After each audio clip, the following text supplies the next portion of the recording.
ఎవరు చాలా మంది మీలో అమ్మలు తిట్టేవాళ్ళు, నాన్నలు తిట్టేవాళ్ళు ఉన్నారా?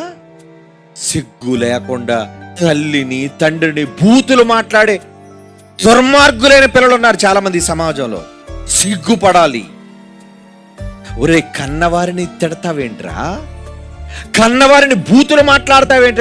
పచ్చి బూతులు తల్లితో మాట్లాడతాడు, పచ్చి బూతులు. ఒక వేశ్యగా మాట్లాడతాడు తల్లిని. ఒరే, నీ తల్లి నిన్ను పవిత్రంగా కందరా? ఆమెకు విలువనివ్వవా? నీ నోటితో వేశ్యని పిలుస్తావా? ఆమెని సిగ్గు లేదు నీకు? ఆమె పవిత్రంగా ఒకే తండ్రితో ఒకే భర్తతో కాపురం చేసి కంటే నువ్వేంట్రా నోటితో బూతు మాట మాట్లాడుతున్నావు? సిగ్గు లేనివాడా. సమాజం తల్లిని దూషించి తండ్రిని అవమానిస్తున్న పిల్లలు ఈరోజు సమాజంలో లేరా? ఉన్నారో?